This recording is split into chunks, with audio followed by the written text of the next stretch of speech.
आज की वीडियो का टॉपिक बहुत ज़्यादा ही इंटरेस्टिंग टॉपिक है और इस वीडियो में मैं आपको बताऊंगा कि कैसे मैंने 500 रुपीज़ की पाकिस्तानी इंश्योरेंस बाय की और उस इंश्योरेंस के अंदर कैसे मैंने 20,000 रुपये क्लेम किए क्योंकि मुझे एक छोटा सा प्रॉब्लम फेस करना पड़ा था। ये वीडियो तमाम ट्रैवलर्स के लिए जो फ्यूचर में भी ट्रैवल करना चाहते हैं या अभी करते रहते हैं, ये बहुत ज़्यादा ही इंफॉर्मेशन इंपॉर्टेंट है। ये मैं से बात नहीं कर रहा, मैं डॉक्यूमेंटेड इस वीडियो के अंदर प्रूफ भी दिखाऊंगा, सारा पूरा का पूरा प्रोसीजर समझाऊंगा कि इस प्रोसीजर से गुजर के मैंने ये अपनी इंश्योरेंस क्लेम की और ये मुझे पैसे मिले। तो विदाउट एनी फर्दर डिले हम स्टार्ट करते हैं।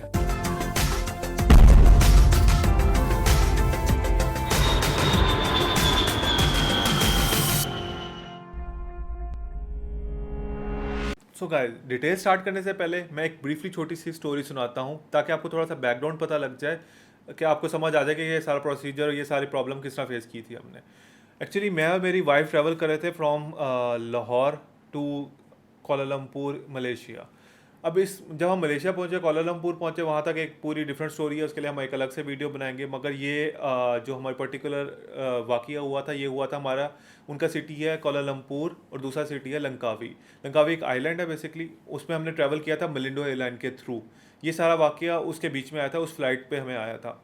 हमने ये फ़्लाइट की टिकट बाई की थी 2,000 रुपये की पाकिस्तानी, सिर्फ 2,000 रुपये की। ये मैं आपको दिखाता हूँ, जैसे अपनी अपनी स्क्रीन पे देख सकते हैं। ये मैंने टिकट बाई की और ये आप देख सकते हैं MYR 68.9, ये उस टाइप के पाकिस्तानी जो हैं 2,000 रुपीज़ की हमने ये टिकट बाय की थी। वन वे की टिकट थी मलिंडो एयरलाइन की। ठीक है, जब हमने ये टिकट बाय कर रहे थे तब हमें एक ऑप्शन मिली थी कि आप इंश्योरेंस ले लें, जो कि पाकिस्तानी तकरीबन 500 रुपीज़ की थी। इस टाइम में बंदा सोचता है कि यार कि 2,000 रुपये की खाली टिकट है, उसके ऊपर 500 रुपये की बिला वजह हम क्यों इंश्योरेंस लें, और स्कैम होता है या कुछ काफ़ी तरह की चीज़ें जहन में आती हैं।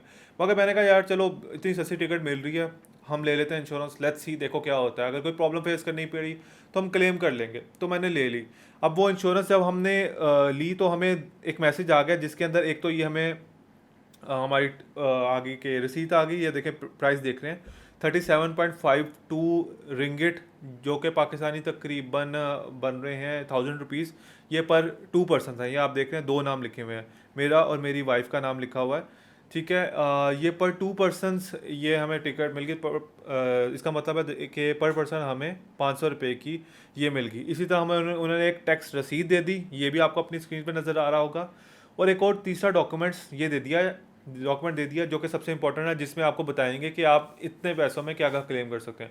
अब देखें, इसे पाकिस्तानी 500 रुपये में दिए थे और ये जो सारी प्राइसेस लिखी हैं ये रिंगिट में लिखी हुई हैं, जो कि पाकिस्तानी इस टाइम तकरीबन 40 रुपये का चल रहा है।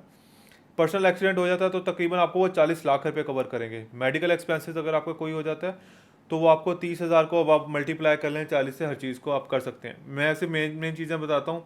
ये नीचे आप जा रहे हैं, देखें, लॉस और बैगेज डैमेज जो है उसके अंदर आपको मिनिमम 500 रुपये, 500 रिंगिट, और मैक्सिमम 2,500 रिंगिट। आपको 2,500 का मतलब है तकरीबन पाकिस्तानी लाख रुपये इस टाइम में, आपको वो क्लेम कर सकते हैं, जो कि मैंने क्लेम किया था इस वाले केस के अंदर।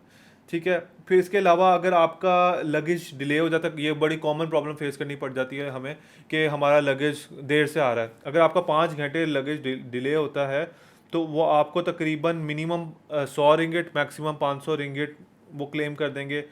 अगर आपका ट्रैवल डिले आता है, अगर 5 घंटे से ज़्यादा डिले हो गई है जो आपकी फ़्लाइट थी, वो आपको 175 से लेके 1,750 रिंगिट, इसको 40 से, जितने जो भी चीज़ें इसको 40 से मल्टीप्लाई कर लें, उतने आपको क्लेम करनी पड़ेंगी। ठीक है, इस तरह की काफ़ी हैं। अगर फ़्लाइट कैंसिल हो जाती है उसमें भी आपको 4,000 रिंगिट मिल सकते हैं अगर आपकी फ़्लाइट कैंसिल हो जाती है। ये बड़ी कॉमन प्रॉब्लम है जो कि ट्रैवल करते रहते हैं, उनको इस चीज़ का पता होगा कि उनको इस तरह की चीज़ें फेस करनी पड़ती हैं। ठीक है, देखें, तो मैंने ये 500 रुपये की ये बाय 500 रिंगिट 500 रुपये की ही बाय कर ली मैंने, और हमने फ़्लाई किया। जैसे हम फ्लाई किया, वहाँ पे लंकावी आइलैंड उतरे, हमने अपना बैग क्लेम किया, और मैंने जैसे अपना बैग देखा तो बैग के ऊपर एक डेंट पड़ा हुआ था। और ये अभी आपको अपनी स्क्रीन पे नज़र आ रहा होगा कि ये देख रहे हैं कि ये एक डेंट पड़ा हुआ है। ये भी थोड़ा सा शायद ज़्यादा लग रहा है, बहुत माइन्यूट डेंट था जो कि बाद में निकल भी गया था, इजीली हमने कर भी लिया था। मगर अगेन, ये कसूर किसका था? कसूर तो उन्हीं का था ना, क्योंकि उन्होंने हमारा नया बैग था, नया बैग को उन्होंने ख़राब कर दिया। तो उस टाइम मैंने सबसे पहले क्या किया, ऑन द एयरपोर्ट ही मैंने अपना सबसे पहले ये जो उन्होंने मुझे फॉर्म दिया था, ये मैंने आपको थोड़ी देर पहले दिखाया है, इसके मैंने देखा कि ये चीज़ क्लेम करते हैं या नहीं करते, अगर करते हैं तो कितने रुपए की करते हैं। तो मैंने जाके देखा 500 रिंगिट से लेकर 2500 रिंगिट तक ये क्लेम कर देते हैं अगर बैग डैमेज होता है। तो मैंने ऑन द एयरपोर्ट ही जाके सबसे पहले मलिंडो एयरलाइन का जो डेस्क लगा हुआ था उनके पास, एक बंदे के पास गया, उनको सारी स्टोरी बताई कि यार ये मेरे साथ हुआ है। तो उन्होंने सबसे पहले क्या किया कि मुझे एक फॉर्म दे दिया। ये फॉर्म आप अपनी स्क्रीन पे भी देख सकते हैं।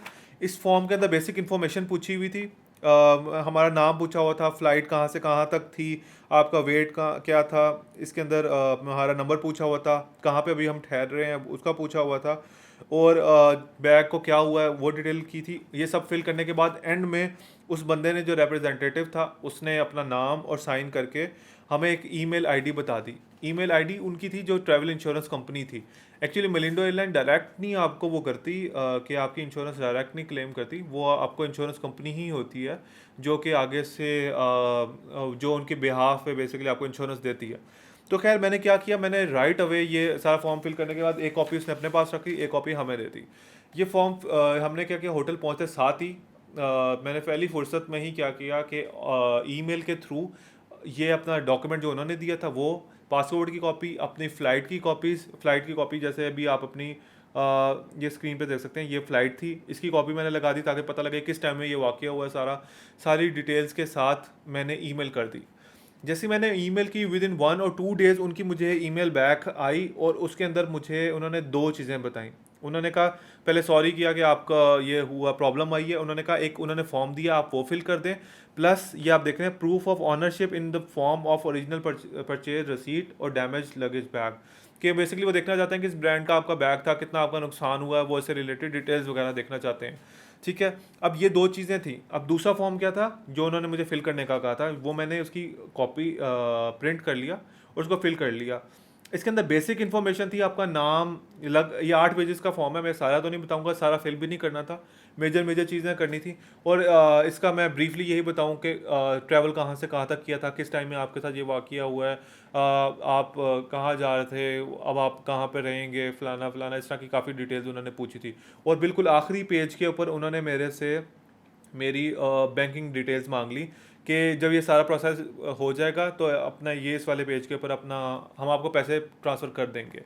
अब मैंने उनको ये सारी डिटेल भेज दी, तो उन्होंने मुझे फिर 2 ऑप्शंस दी। उन्होंने कहा ये वाली दोनों फॉर्म्स, दोनों चीज़ें आप या तो हमें ईमेल कर दें या आप हमारे ऑफिस में आके हमें बाय हैंड डिलीवर कर दें। ऑफिस इनका कोलालमपुर में था, तो हमने इन एनी केस कोलालमपुर जाना ही था। ये हमारा लंबा ट्रिप था। हम पहले लंकावी गए, फिर एक और आइलैंड है पेनांग, उधर गए, फिर एक और जगह है कैमरन आइलैंड, उधर गए। इन द एंड हमारी फ़्लाइट बैक जो थी वो कोलालमपुर से थी, हमने वहाँ पे 3-4 दिन और गुजारने थे। तो हमने सोचा कि भाई हम बाय हैंड ही इनको पकड़ा देंगे ताकि इनके पास पूरी डॉक्यूमेंट्स पहुँच जाएँ। अगर कोई डॉक्यूमेंट कम है तो हमें वहीं पे बता दें, हम इनको पूरी एक्सप्लेन भी कर दें कि हमारे साथ क्या प्रॉब्लम फेस करनी पड़ी थी हमें। तो हम कोलालमपुर जैसे ही हमने ट्रैवल किया, तो हमने वहाँ जाके इनके जो ऑफिस है हमने गूगल से निकाल लिया कि उनका ऑफिस कहाँ पर है, हमने सारे डॉक्यूमेंट्स इनको प्रोवाइड कर दिए। अब ये फॉर्म, जैसे ही मैंने आपको जो फॉर्म दिखाया था उसकी एक कॉपी उन्होंने हमें भी दे दी। ठीक है, और उसके ऊपर उन्होंने ये एक स्टैंप लगा दी, जैसा कि अभी आप अपनी स्क्रीन पर आपको नज़र आ रही होगी। इस स्टैंप के अंदर उन्होंने बता दिया कि बाय हैंड हमने ये डॉक्यूमेंट उनको प्रोवाइड कर दिया, और उन्होंने एक कॉपी हमें दे दी। और ये करने के बाद उसके 2-3 दिन बाद हमारी फ़्लाइट थी बैक पाकिस्तान की। हमने उनसे पूछा कि हमने अभी फ्लाई बैक कर जाना है, अभी हमें क्लेम करने के लिए यहीं होना लाजमी है या हमें पाकिस्तान मिल जाएगा। उन्होंने कहा जो आपने बैंक अकाउंट डिटेल्स दी हैं आपको उस बैंक अकाउंट में पहुंच जाएगी। तो आफ्टर फ्यू डेज़, कुछ दिन लग गए थे, तकरीबन 10-15 दिन लग गए थे। 10-15 दिन बाद उनकी मुझे दोबारा मेल आई, जैसा कि अभी अब आप अपनी स्क्रीन पर देख सकते हैं। इसके अंदर उन्होंने मुझे बताया कि उनको थोड़ी प्रॉब्लम फेस करनी पड़ी है कि बैंक अकाउंट्स के नंबर के थ्रू। तो आप, अगर आपका कोई और बैंक अकाउंट नंबर है तो आप हमें वो सेंड कर दें। आईबीएन नंबर ये आप देख सकते हैं, उन्होंने beneficiary name, address, account number, CNAC number और आईबीएन नंबर जो अकाउंट का है वो पूछा। तो ये मैंने उनको दोबारा ईमेल करके ये वाली चीज़ें प्रोवाइड कर दी। तो विद इन अ वीक और 2 मुझे पैसे क्लेम हो गए, जो कि पाकिस्तानी तकरीबन 20,000 रुपये थे। तो ये वीडियो बनाने का मकसद ये है कि ये स्कैम नहीं होती हैं, ये इंश्योरेंस कंपनी स्कैम नहीं होती, इनका कोई प्रोसीजर होता है। आपने प्रॉपर प्रोसीजर फॉलो करके आप अपने पैसे क्लेम कर सकते हैं। आप कभी भी इसको जाने ना दीजिएगा कि आप कहेंगे यार छोटा सा ही प्रॉब्लम है। क्यों छोटा सा प्रॉब्लम है? जब आपने पैसे दिए हैं यू कैन क्लेम इट, ये इस चीज़ के पैसे लेते हैं। सो होपफुली गाइज आपको ये वीडियो अच्छी और इन्फॉर्मेटिव लगी होगी। आप हमारे चैनल को ज़रूर सब्सक्राइब कीजिएगा। इसके साथ ही नाजरीन, अल्लाह हाफ़िज़।